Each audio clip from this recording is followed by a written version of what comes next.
Chapitre 45.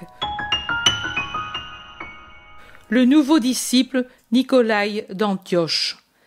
Jésus est tout seul sur la terrasse de la maison de Thomas de Capharnaüm.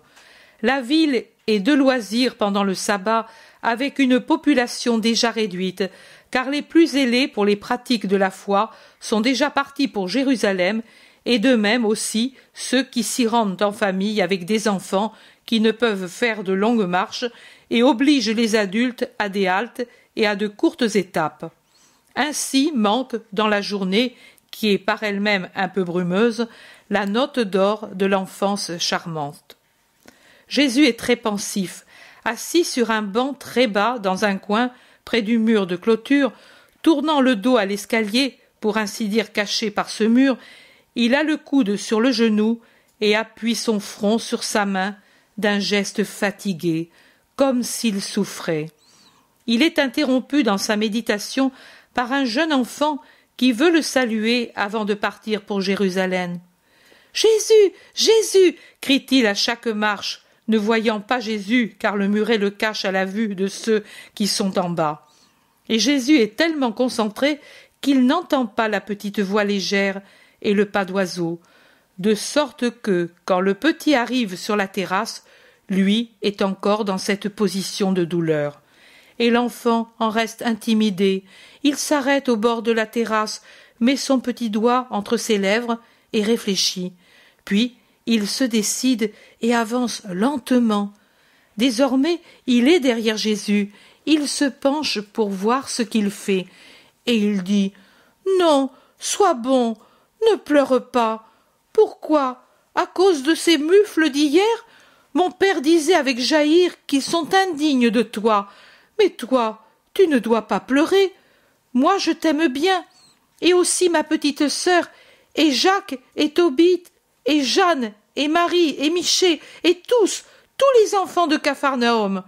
Ne pleure plus. » Et il se jette à son cou, caressant, et il dit en finissant « Autrement, je pleurerai moi aussi, et je pleurerai toujours pendant tout le voyage. » « Non, David, je ne pleure plus. Tu m'as consolé. Tu es seul? Quand partez-vous? » « Après le crépuscule, embarque jusqu'à Tibériade. Viens avec nous. Mon père t'aime bien, tu sais. » « Je le sais, chérie, mais je dois aller voir d'autres enfants. Je te remercie d'être venu me saluer, et je te bénis, petit David. Donne-moi le baiser d'adieu, puis retourne auprès de ta mère. C'est elle que tu es ici? »« Non, je me suis échappée, parce que je ne t'ai pas vue avec tes disciples, et j'ai pensé que tu pleurais. »« Je ne pleure plus, tu vois. Va trouver maman, qui peut-être te cherche avec inquiétude. Adieu, fais attention aux ânes des caravanes. Tu vois, il y en a d'arrêtés partout. »« Mais est-ce bien vrai que tu ne pleures plus? » ?»« Non, je n'ai plus de douleur. Tu me l'as enlevé. Merci, mon enfant. » Le petit descend 4 à 4 l'escalier, et Jésus l'observe. Puis il hoche la tête, revient à sa place, à sa douloureuse méditation. Il se passe un certain temps. Le soleil, à son couchant, se montre dans des éclaircies. Un pas plus lourd dans l'escalier, Jésus relève la tête. Il voit Jaïr qui se dirige vers lui. Il le salue. Jaïr lui rend respectueusement sa salutation. « Comment se fait-il que tu sois ici, Jaïr? » « Seigneur, peut-être j'ai été fautif, mais toi qui vois le cœur des hommes, tu verras que dans mon cœur il n'y avait pas de mauvaise intention. Je ne t'ai pas invité à parler à la synagogue aujourd'hui, mais j'ai tant souffert pour toi hier, et je t'ai tant vu souffrir que je n'ai pas osé. J'ai questionné les tiens. Ils m'ont dit « Il veut rester seul. » Mais il y a un instant est venu Philippe, père de David, et il m'a dit que son petit t'a vu pleurer. Il a dit que tu l'avais remercié d'être venu vers toi.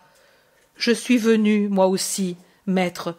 Ceux qui sont encore à Capharnaüm vont se réunir à la synagogue, et ma synagogue est la tienne, Seigneur. Merci, Jaïr. Aujourd'hui, d'autres parleront à la synagogue. Moi, je viendrai comme simple fidèle. Et tu n'y serais pas tenu. Ta synagogue, c'est le monde.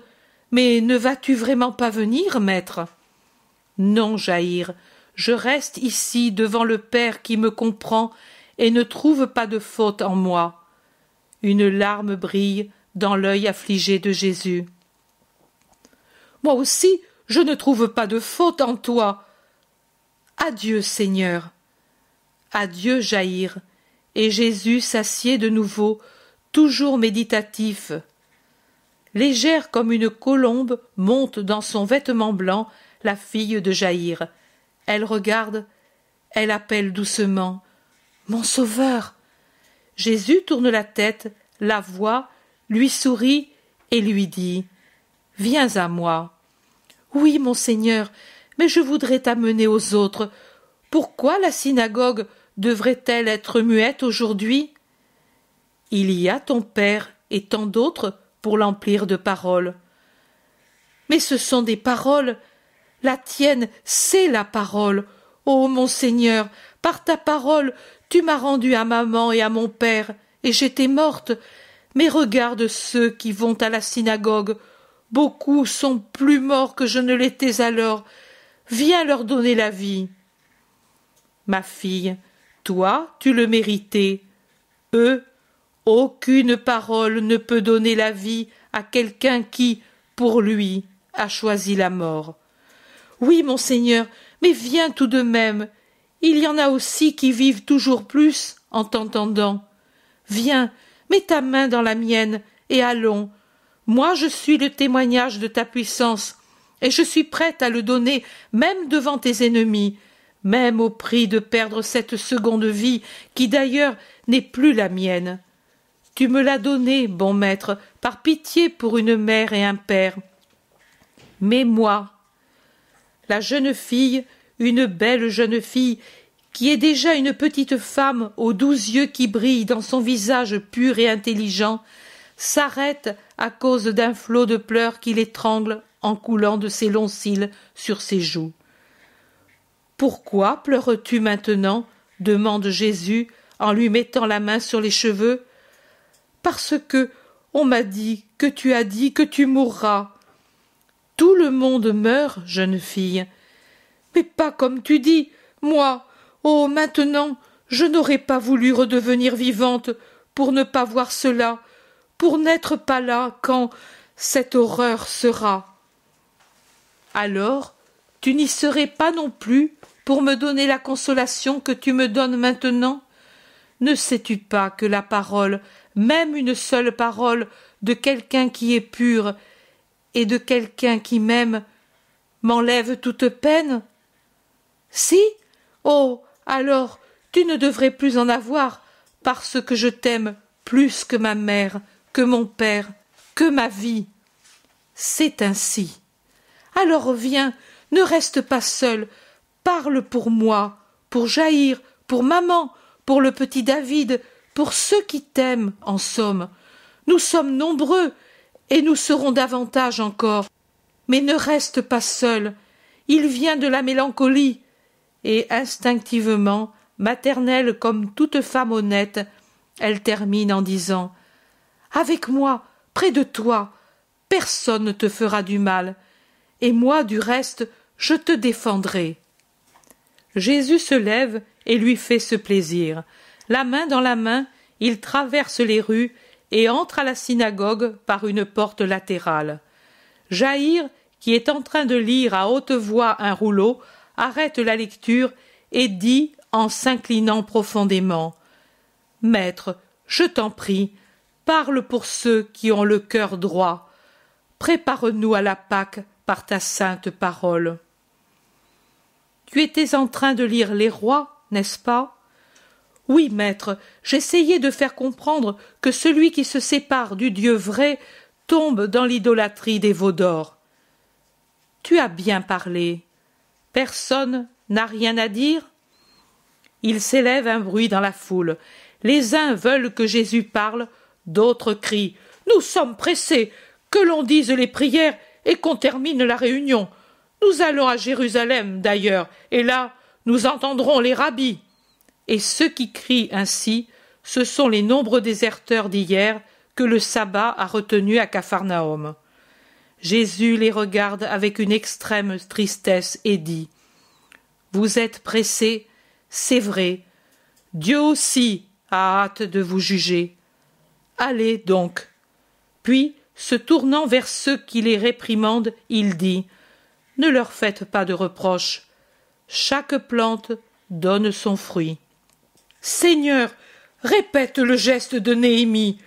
Parle contre eux, toi, prêtre suprême, crie indigné Jaïr, et lui font chorus les apôtres, les disciples et les gens de Capharnaüm.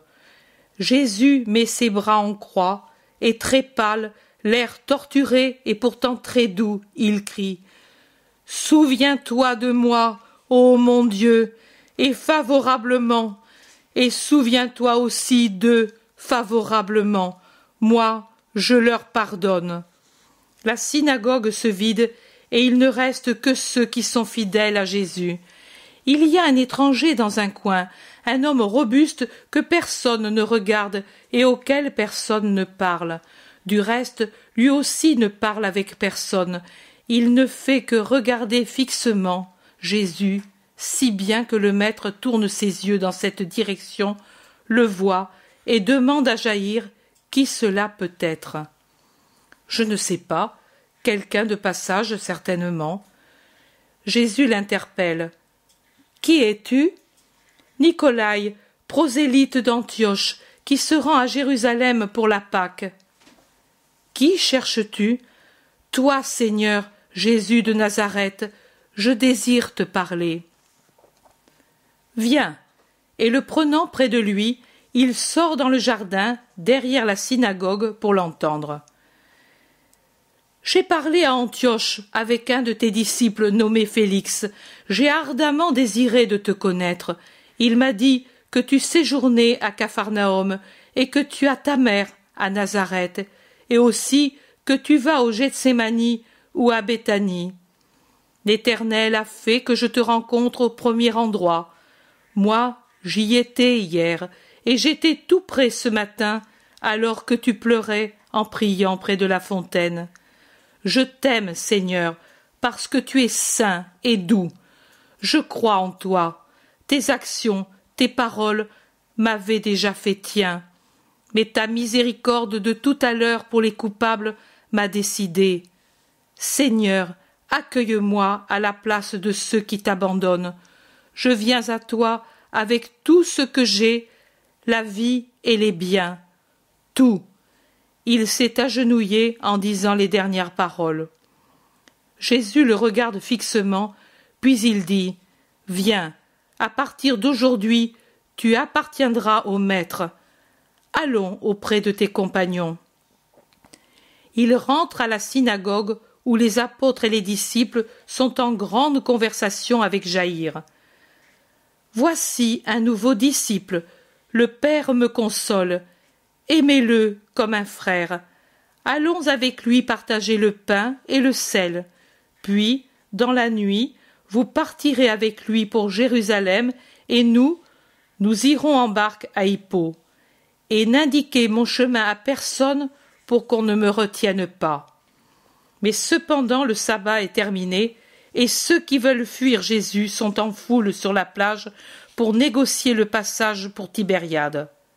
Et ils se disputent avec Zébédée, qui ne veut pas leur céder sa barque, déjà prête à côté de celle de Pierre, pour le départ nocturne de Jésus avec les 12.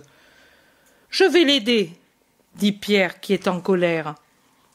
Jésus, pour éviter des heurts trop violents, le retient en disant : « Allons-y tous, pas toi seul. » Et ils vont, et ils goûtent l'amertume de voir que ceux qui fuient s'en vont sans un salut, coupant net toute discussion pour s'éloigner de Jésus, et ils entendent quelques épithètes méprisantes et des conseils amers aux disciples fidèles. Jésus se détourne pour revenir à la maison après le départ de la foule hostile, et il dit aux nouveaux disciples, « Tu les entends? Voilà ce qui t'attend en venant à moi. » Je le sais, c'est pour cela que je reste. Je t'avais vu un jour de gloire au milieu de la foule qui t'acclamait en te saluant roi. J'ai haussé les épaules en disant « Un autre pauvre illusionné, une autre infortune pour Israël. » Et je ne t'ai pas suivi parce que tu me semblais un roi, et je ne pensais même plus à toi. Maintenant, je te suis parce que dans tes paroles et dans ta bonté, je vois le Messie promis. En vérité, tu es plus juste que beaucoup d'autres.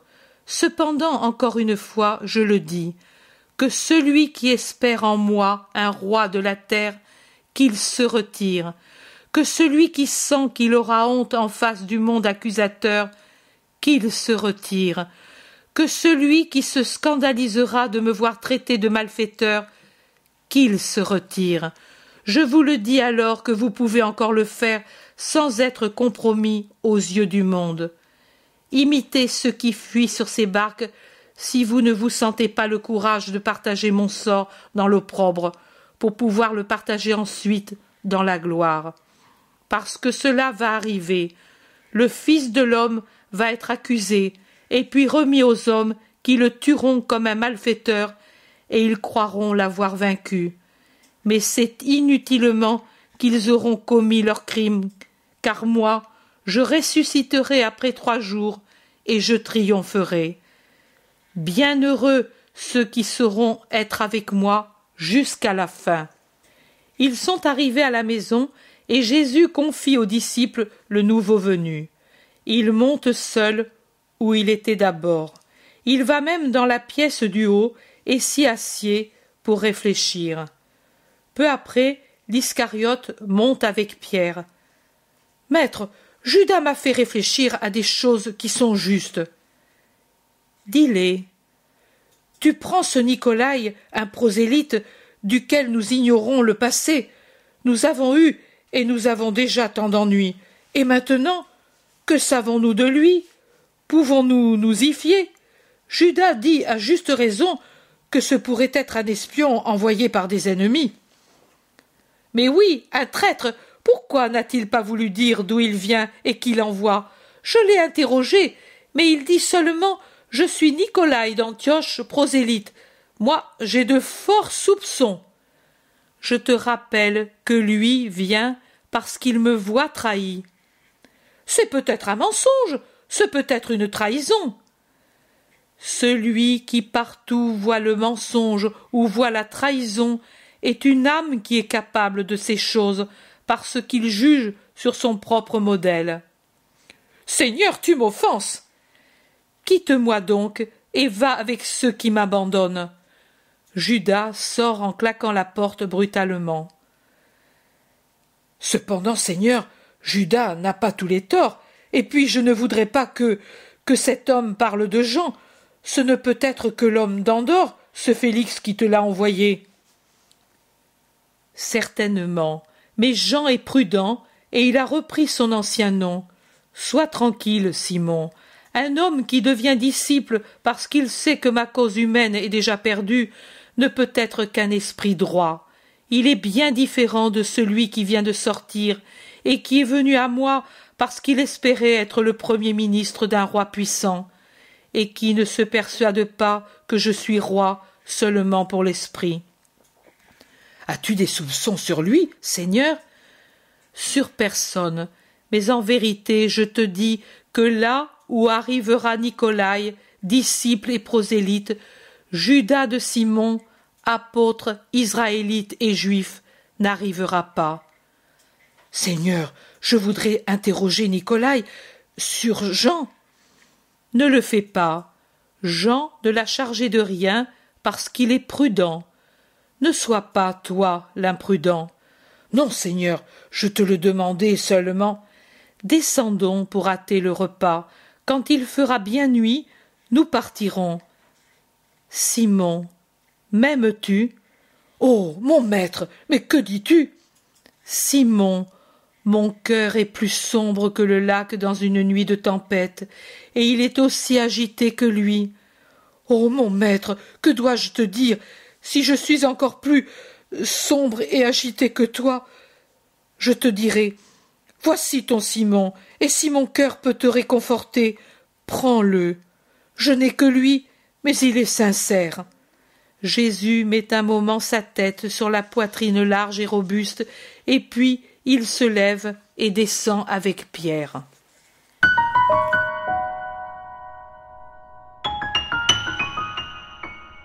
L'intérêt pour les écrits de Maria Valtorta ne cesse de grandir.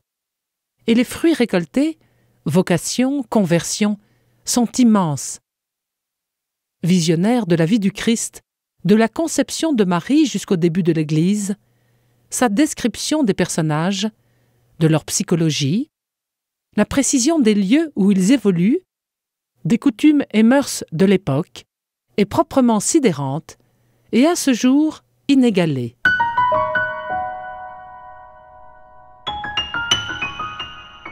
www.associationmariavaltorta.fr